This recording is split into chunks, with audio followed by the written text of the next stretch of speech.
I've had enough, and honestly, I've had enough for a long, long time. And it's been a slow, progressive burn. A distaste, a growing resentment for the piles of consumerist garbage, the cheap, quickly broken, quickly recycled, replaced, and thrown away items that we fill our lives with, that we stuff into the corners of our emotional wounds, that we carry on our backs, tucked beside baggage that we haven't dealt with. I'm so tired of the profit leeching away the quality. I'm tired of paychecks and money and resources and income being siphoned away to those that want to charge you more while still producing things less. The marketing strategy of selling something that is immediately disposable, releasing a new product within a year or 6 months to convince you that you just have to have the next version that has almost, if not no upgrades, that has items, technology, materials that are used to make it inferior. Designed, held back, purposely restricted so that you have to buy it again, or so that you need to buy the next one the moment it comes out. I walk through thrift stores. I walk through vintage shops looking for things made of wood and glass and metal and yarn. Materials that have some care given to them, that are woven or created, a combination of human experience, of need, taking resources from the world that we have around us and applying them in a way that solves a problem, and solves a problem that'll last. I'm tired of covering the emotional baggage of life with more things that just add emotional baggage to your life.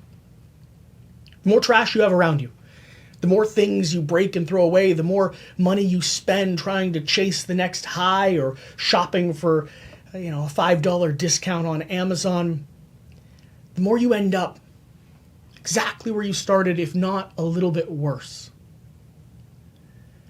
For a long time, I've had a philosophy around the things that I interact with. I started purchasing good quality socks and underwear when I was maybe 23, 24, because I found that a single pair of smart wool socks that I had when I hiked the Appalachian Trail when I was 13 years old with my grandfather was still usable, was still holding up, was still my favorite pair of socks to put on when I was 19. And the ones my grandma gave me as a Christmas gift for my 20th birthday 3 years later had outlasted all the cotton socks I bought for half price at a thrift shop or a consignment store or off the shelf at Walmart. And none of them were as good, and none of them were as comfortable, and none of them lasted as long. But overall, I probably spent more on bad quality items than I ever did on good quality materials. You should buy it once. You should know enough to repair and work with and fix, and it should last long enough that when it does break or when it does expire, you're sad to see it go, but you're grateful for the time that you had together, and you're looking to replace it. You're going back to the brand that created it. You're not hunting for some ambient all caps brand over on Amazon that is one factory that produces the same product as a dozen other factories in China that have no care to the quality, that don't stamp their label on the side, that produce things just for the sake of producing things. Because they had a mold that they could steal from some other company, from an inventor who designed it, because they could print it at 5% less and sell it at 5% more and undercut the market while at the same time flooding it with garbage. I have a friend that orders those boxes from Amazon that you can go through and pull things out of. And granted, I'm the same as many of you. There's many things in those boxes that are nice, things that I want to take home, things that I have taken home in the past, and some things that I'm grateful for. But the narrative that goes through my head every time I step up and peek inside and get a look at one single example of the trash that we throw away is, my God, how tragic it is that we flood and fill and use all of these resources in a way that fails to preserve them for ourselves and for our future. There is so much wealth.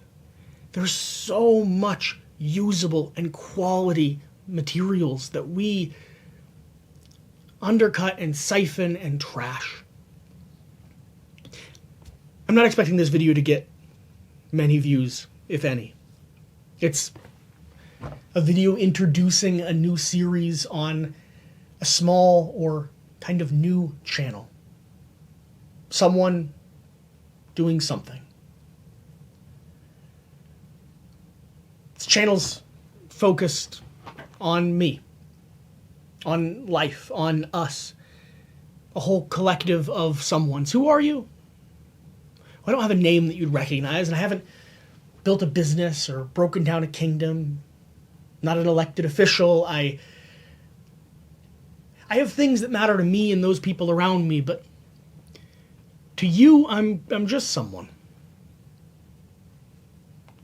On the same journey that you're on, just with a little bit of a different narrative.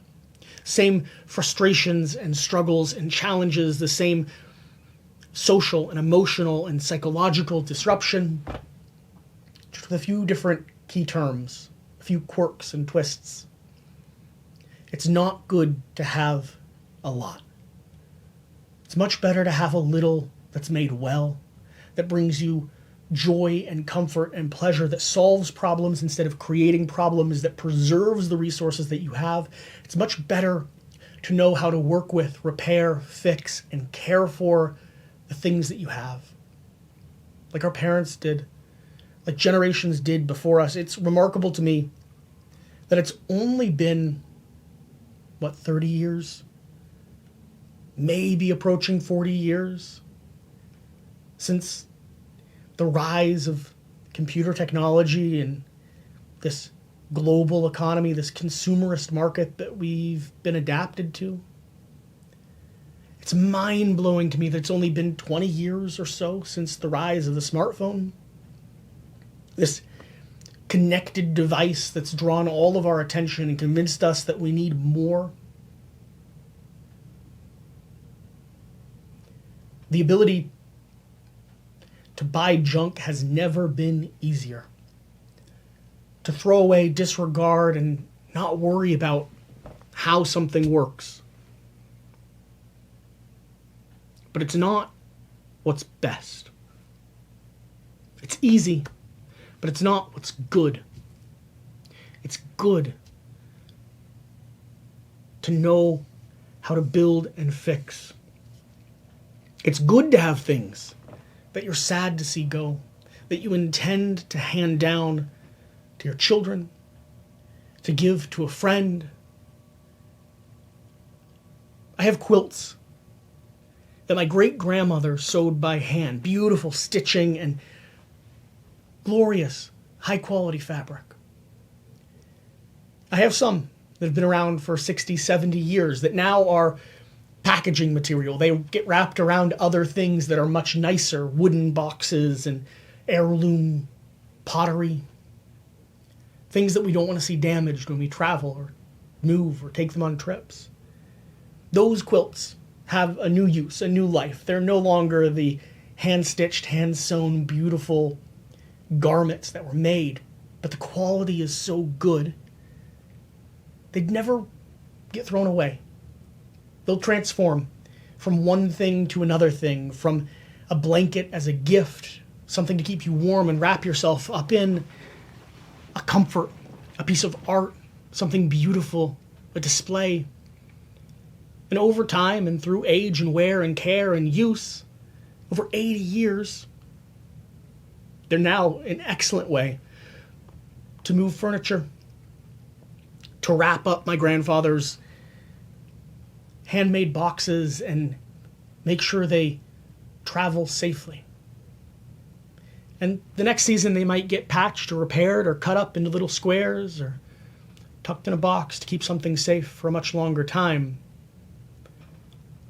But I've got airline blankets that I throw away every time I get off the plane or leave in the seat behind me. I've got cheap blankets that fell apart the moment I washed them that I purchased on road trips from some big box retail store.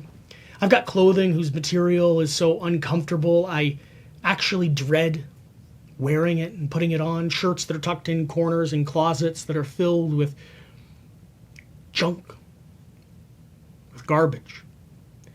I've got a 16-month-old now. We have a policy in our house. Try not to bring in plastic, junk, garbage. There's some things that have to be plastic, like we have a Hot Wheels track and some Hot Wheels cars, and he loves those. But they're tactile, they don't make sounds and noise, they aren't distracting him for the sake of distraction, and I don't have good access to a wooden Hot Wheels course, although if you offered me one or showed me a way to create, build, I would try to find the time to do that.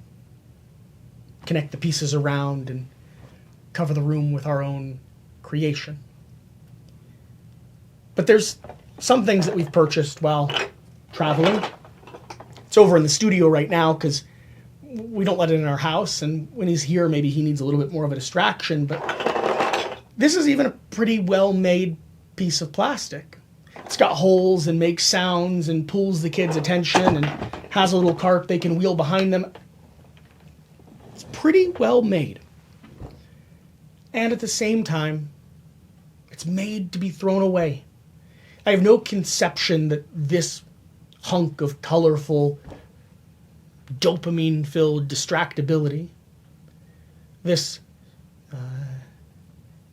manufactured babysitter, I have no concept that this will be handed down, maybe given to a friend, but it'll more likely be disregarded or broken or cracked. A wheel will come off and it'll end up in a dumpster. If it was wooden, handmade from the 50s, a wagon with holes and slots and blocks to be tucked in, or if it was a red metal wagon with rubber wheels, we'd preserve it. We'd play with it just about the same. A little bit less stimulating, but just as good. And I found recently a box of classic Lincoln logs. Pieces of wood, just little twigs, but an entire building set filled to the brim with rafters and walls, all the things you might need to design an entire little village. Maybe have your race cars move around it and trains on metal tracks float and chug their way through the village that you've built. This has been around a whole lot longer than even the concept of this plastic wagon. And this will get handed down, will stay in the family like it has from, I think, 3 generations. That's what this series is about. It's about good stuff. It's about not spending money on bad stuff. It's about buying and knowing that what you're getting is quality and is reliable and is something that is designed to be cared for, perfected, and created, and designed to last. I've spent a couple years now looking for good stuff, and so I'm excited to have a video series here where I share it. This will range from board games that are designed and created extremely well, like I have a beautiful copy of Viticulture here, filled with metal coins and wooden boxes to keep all the components nice.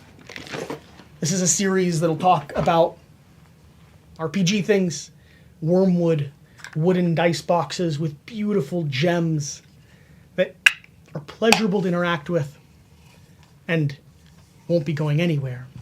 Handmade, leather, cut, sanded, polished, cared for.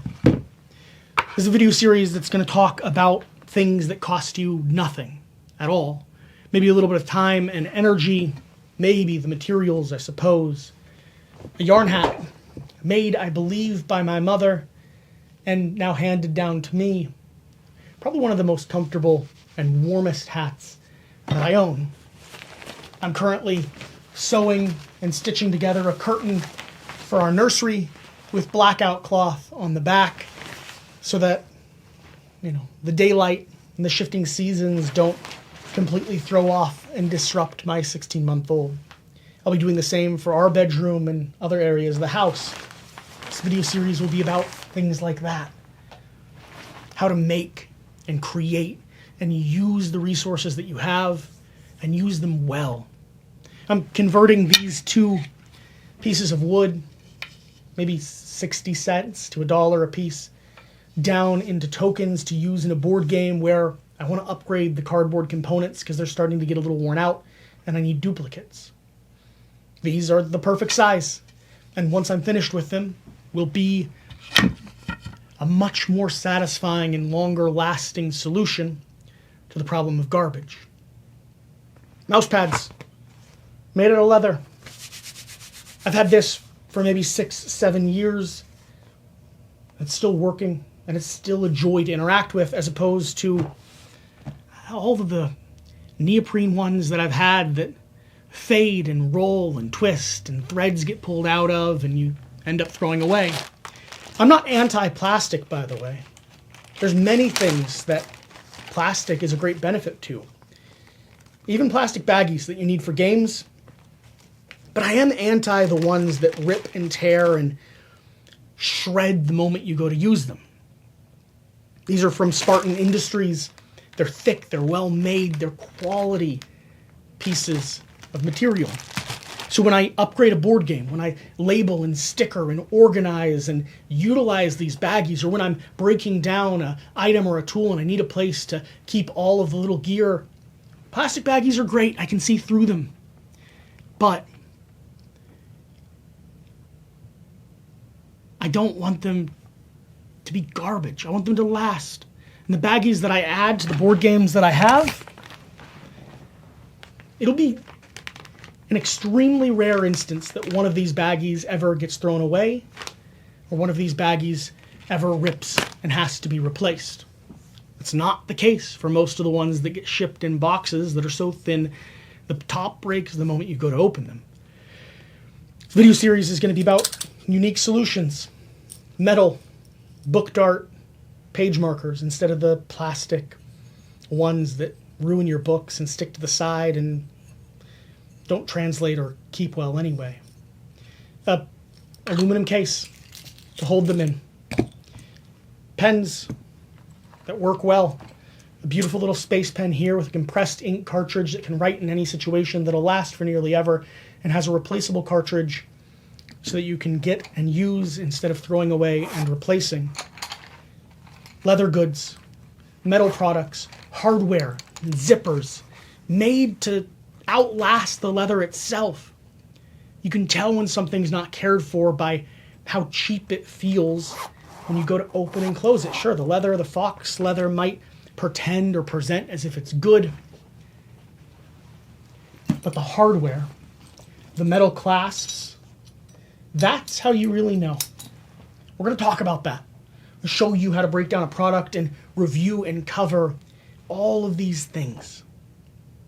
I want books that are designed to go on a shelf, that are beautifully made and respected because the author wrote something worth reading, not this AI-created quick print junk that seems to fill the marketplace. I want beautiful thread, embroidery to make things nicer, to improve or stitch or sew or repair. I want things that are designed to last, to bring you pleasure, to solve a problem, to be handed down to your sons and to your daughters. We need to stop buying junk. So, that's this. That's this series, that's this video, that's one of the some things that this someone is trying to do. I don't expect many people to watch this. Really, this video is designed to get me into the habit of posting, to set the narrative for what I want this portion of the conversation to be. So if you did watch, thank you for being here. I'm excited to have you, and I hope you follow along, because we're going to be talking about and sharing and revealing items that aren't made to just be thrown away. And if you haven't watched, or you're watching sometime in the distant future after you found the channel and stumbled backwards to see where it all started, thank you for being here. I hope the aim that I have remains true. I want to buy less junk. I want to throw away less things. I want to fix and repair and maintain the stuff that is worth maintaining in my life. I'm tired. I have an extremely dry throat. And I've got a 16-month-old that's going to wake up from a nap in just a moment. And a video to edit and post. So thank you for watching. Please remember to subscribe. Leave a comment down below if you showed up here, whether it's today, tomorrow, or 12 years down the road. We'll see you later. Remember, the only thing you have control of is what someone you are and what something you're doing. We'll see you later. Bye.